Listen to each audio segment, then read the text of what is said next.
Hello friends, हम एक नई कहानी आज आपके सामने पेश कर रहे हैं। यह अंत नहीं, ओम प्रकाश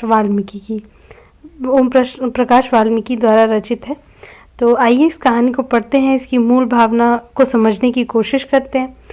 गांव की ठहरी जिंदगी में एक भूचाल सा आ गया था, जहां ऊपरी सतह पर शांति और ठहराव दिखाई देता था और निचली सतह पर तेज हलचल थी, जो ऊपरी सतह को तोड़ देने के लिए छटपटा रही थी।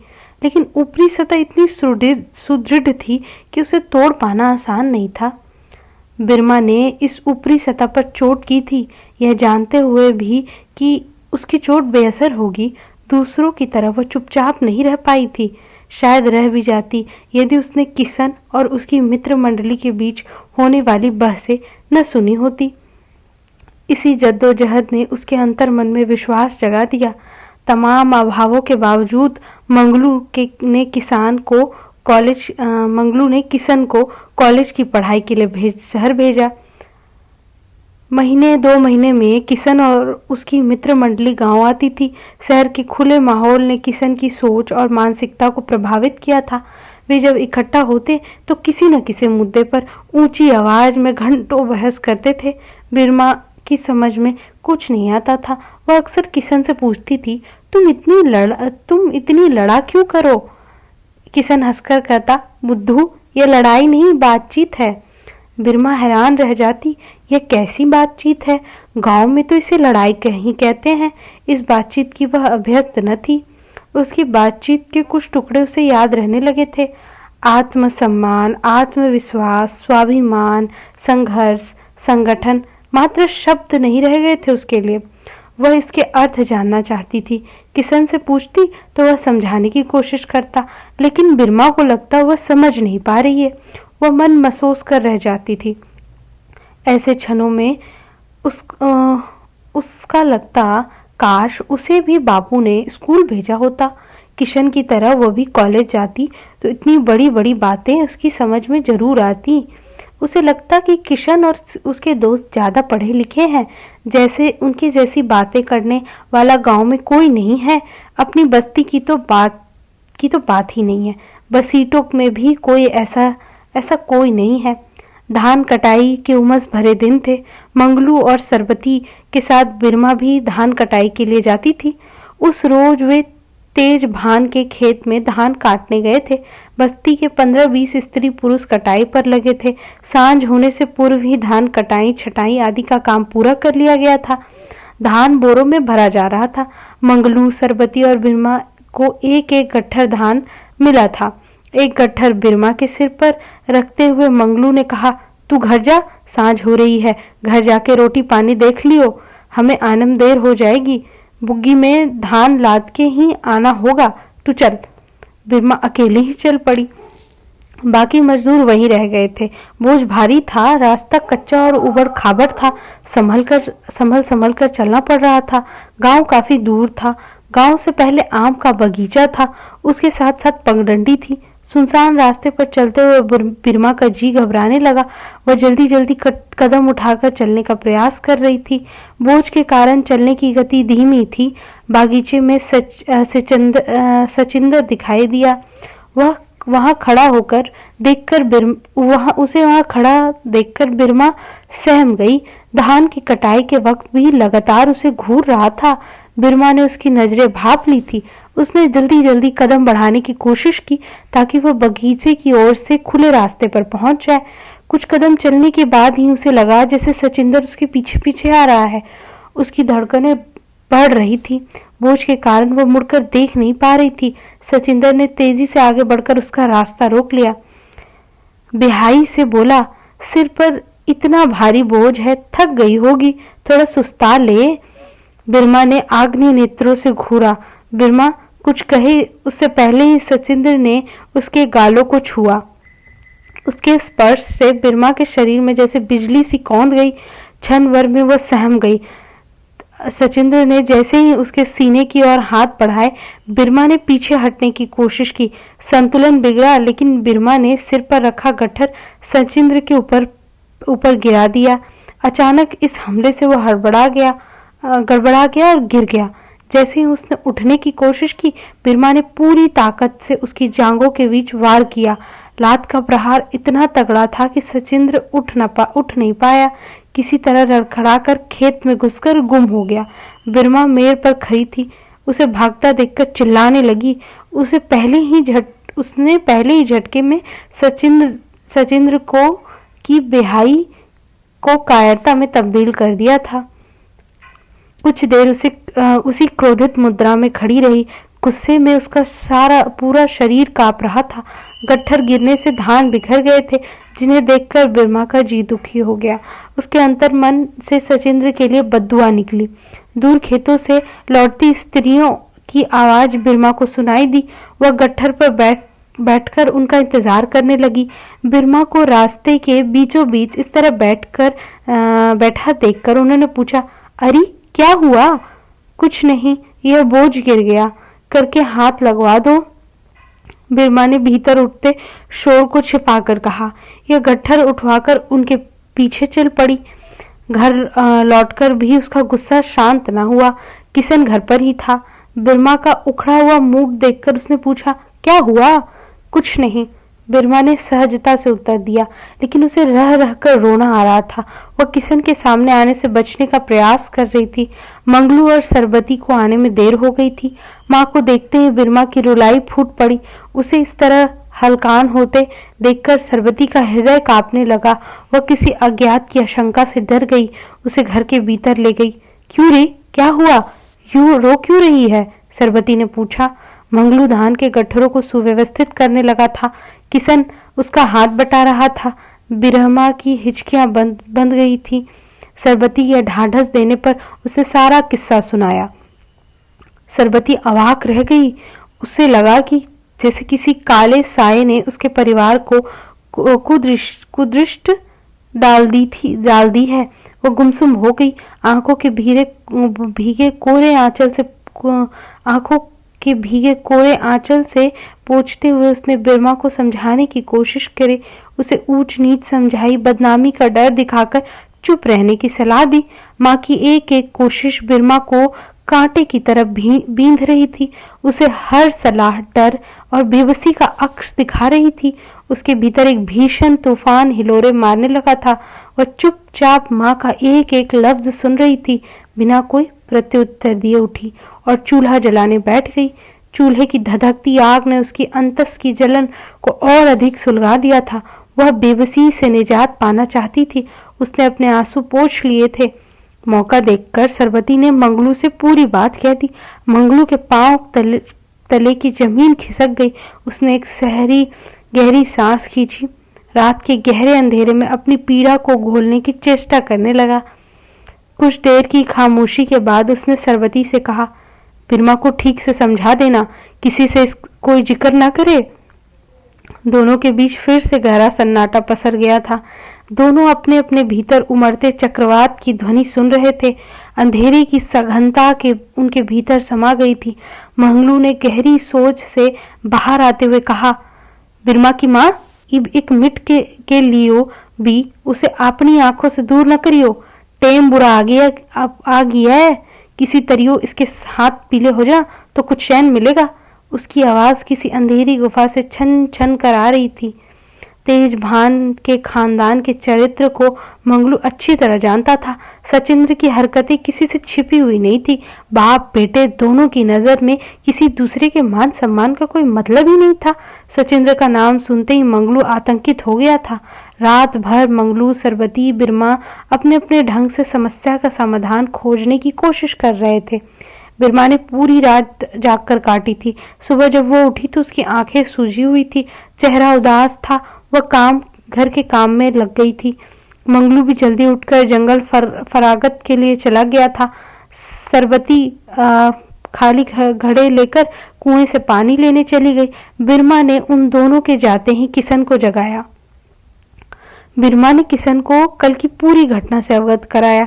वह रात भर जागकर अपने आप को हर एक स्थिति के लिए तैयार कर चुकी थी। उसकी आंखों में आंसू की जगह गुस्सा और नफरत भरी हुई थी। सचिंद्र की इस हरकत पर किशन का खून खौल उठा। जिस्म से जैसे अंगारे भर गए थे। मंगलू के बाहर से लौटती ही वह विफर पड़ा। मंगलू हक्का बक्का रह गया था। बिरमा किसान के ठीक पीछे खड़ी थी। मंगलू ने पूरी जिंदगी झुके झुके गुजारी थी। किशन अब उसे सीधा खड़ा होने के लिए कह रहा था, जबकि सीधा खड़ा होने की उसे आदत ही नहीं थी। मंगलू को लगा जिसका डर था वही हुआ। जवान लड़का है, कुछ उल्टा सीधा कर बैठे।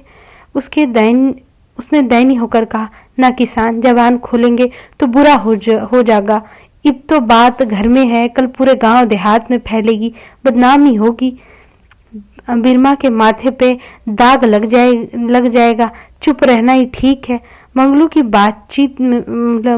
बात बीच में ही काट कर किसान बोला, बापू, बिरमा का क्या दोष है जो उसे सजा मिलेगी? नहीं बापू, सचिंद्र को ही सजा मिलेगी। किशन ने गुस्से में आकर बाहर निकल गया। मंगलू ने रोकने की बहुत कोशिश की, लेकिन वह नहीं रुका। किशन शहर आ गया था।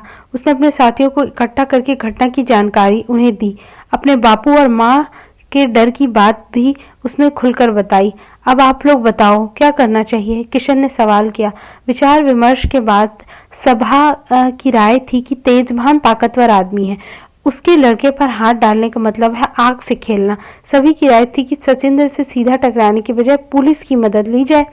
वे सभी थाने में रपट लिखवाने गए, लेकिन इंस्पेक्टर ने रपट लिखने से मना कर दिया।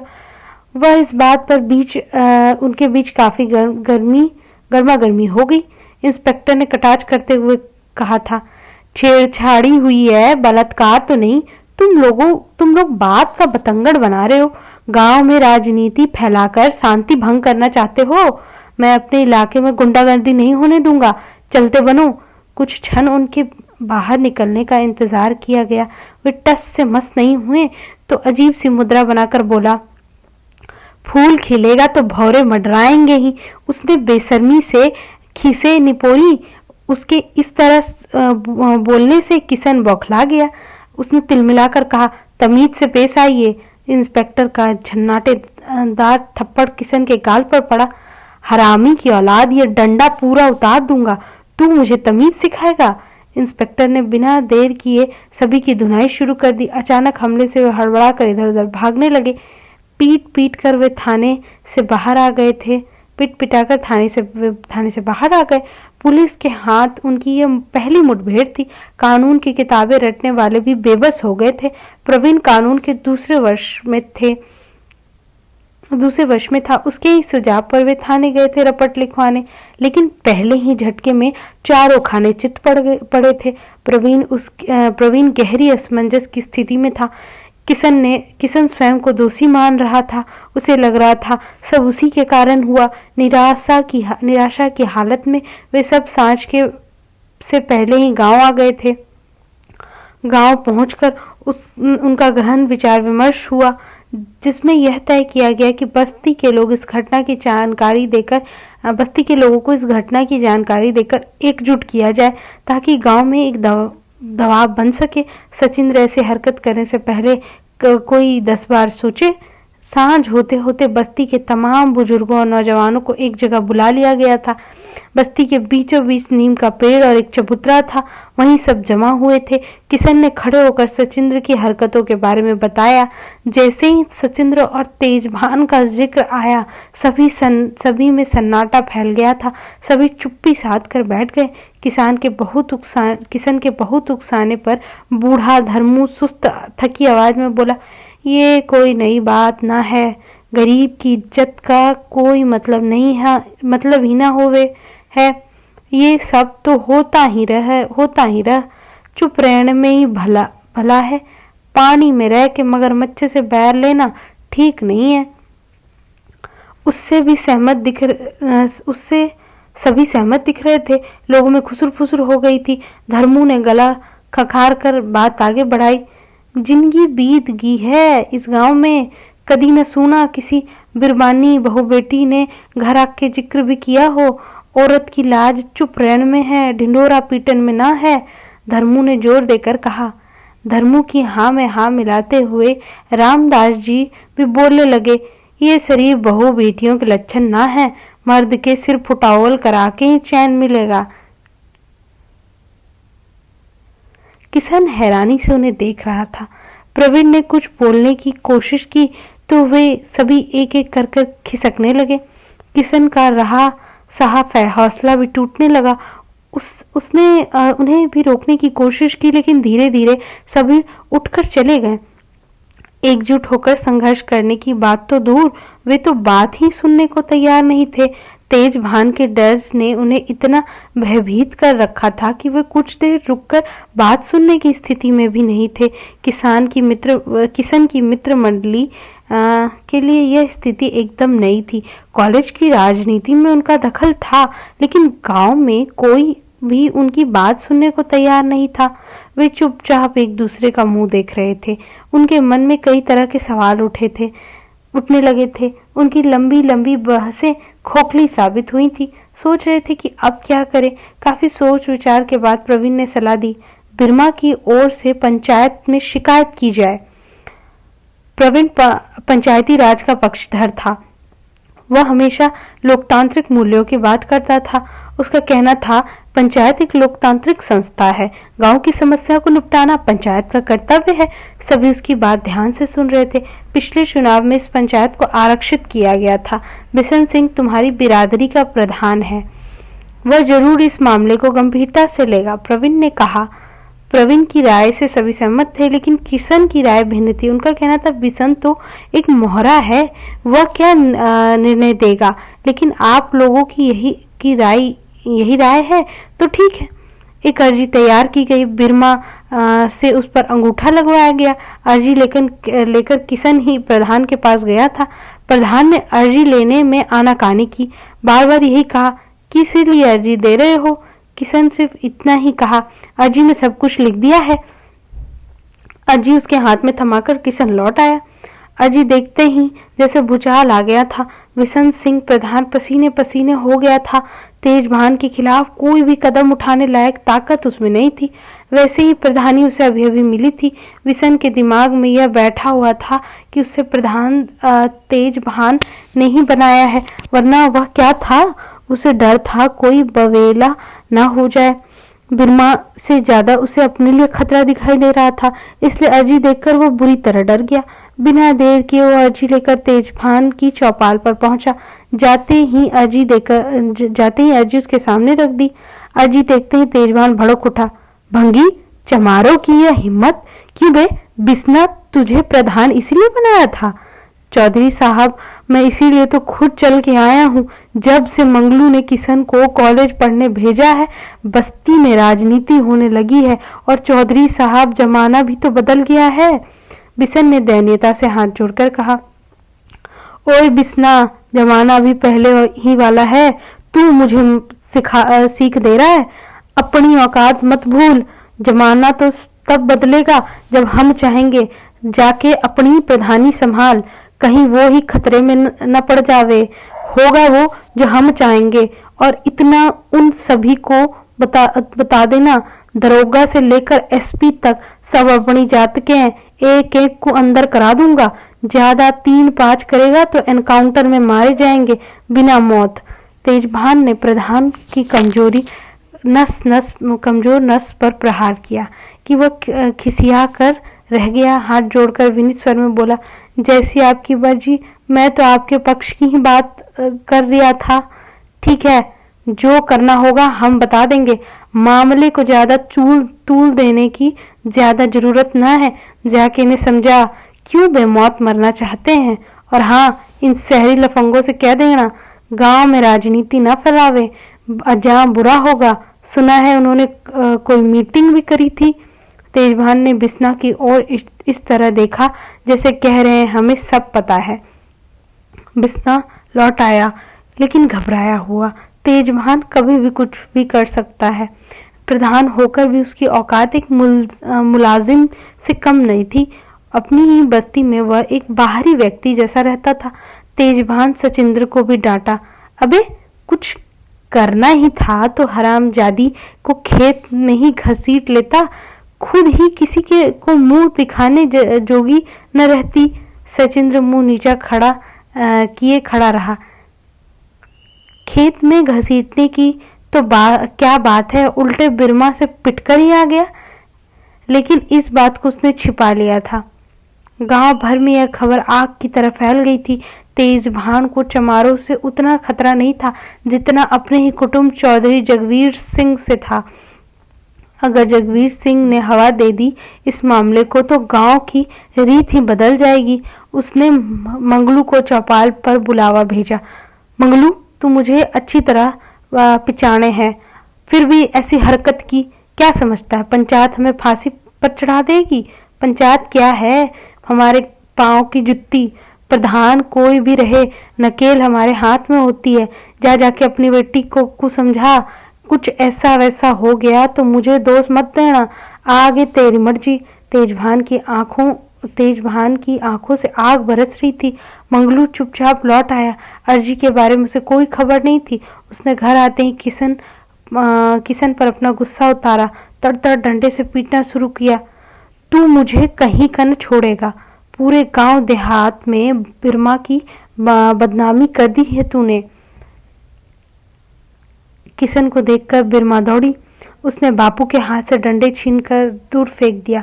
आवाज में तीखापन भर बोली, वाह बापू, जो भाई अपनी बहन की आबरू की खातिर लड़ रहा है, तुम उसे पीट रहे हो। और जो अचानक उसके भीतर जमा सैलाब फूट पड़ा। उसका गला रुंध गया। शब्द गले में ही अटक गए थे। सिर्फ रुलाई फूट पड़ी थी। आवाज सुनकर माँ भी आ गई। वह भी रोने लगी। बिरमा को रोता देखकर मंगलू भी रोने लगा। उसने फपकते हुए कहा, तू ही बता बेटी, मैं क्या करूं? वे जालिम लोग हैं। कुछ मत करो बापू। जुल्म के आगे झुक जाने पर भी क्या होगा? बिरमा ने मंगलू को ढांढस दिया। किशन चुपचाप एक और खड़ा था। उन्हें देखकर वह अपनी पीड़ा भूल गया था। उनके करीब आकर बोला, बापू, हमारे पास न ताकत है न रुतबा, लेकिन अपनी जान देकर आत्मसम्मान तो मांग ही सकते हैं। बिरमा को लगा जैसे वह अचानक बड़ी हो गई। वह सिर्फ अपने लिए ही नहीं, सबके लिए लड़ सकती है।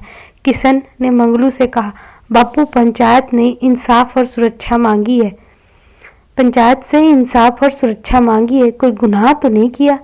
जैसे जैसे किशन और बिरमा का स्वाभिमान जाग रहा था, अपनी ही बस्ती में अलग थलग पड़ रहे थे।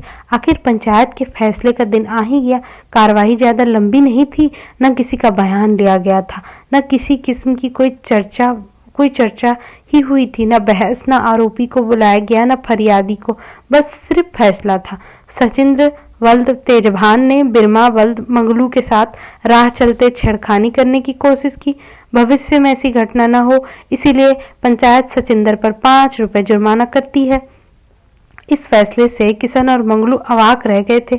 किशन ने विरोध किया, लेकिन उसे बोलने से रोका गया। पंचों का फैसला परमेश्वर का फैसला कहकर बात खत्म करने की कोशिश की गई।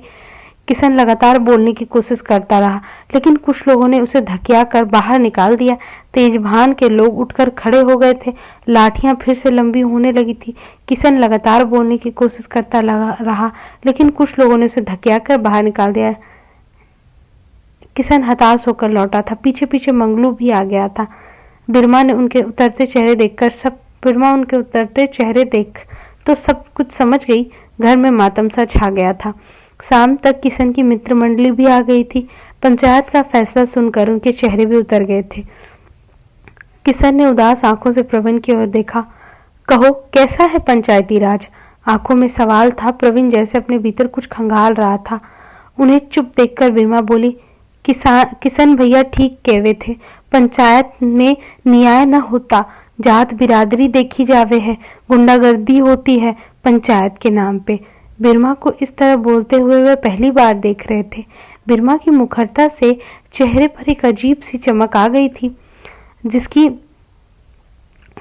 और सभी का ध्यान गया था। जिसकी और सभी का ध्यान गया था। प्रवीण, जो अभी चुप ही था, उसने बिरमा से कहा, हाँ, तुम ठीक कह रही हो। किशन ने पहले ही कहा था, बिशन सिंह एक प्रधान होते हुए भी सिर्फ मोहरा है। बिरमा ने उन सभी को संबोधित करते हुए कहा, इस हार पर मुंह क्यों लटका रहे हो? ये अंत न है। तुम लोगों ने मेरे विश्वास को जगाया है। इसे मारने मत देना। उसके भीतर जैसे कुछ उबल रहा था जो बाहर आना चाहता था। सभी ने मिलकर कहा था, ना यह अंत नहीं है, तुमने तुमने हमें ताकत दी है, हार को जीत में बदलेंगे, लोगों में विश्वास जगाकर, ताकि फिर कोई बिस्ना मोहरा ना बने। सभी के चेहरों पर उम्मीद दिखाई दे रही थी। मंगलू और सरबती भी उनके साथ आकर मिल गए थे, एक नई उम्मीद के साथ।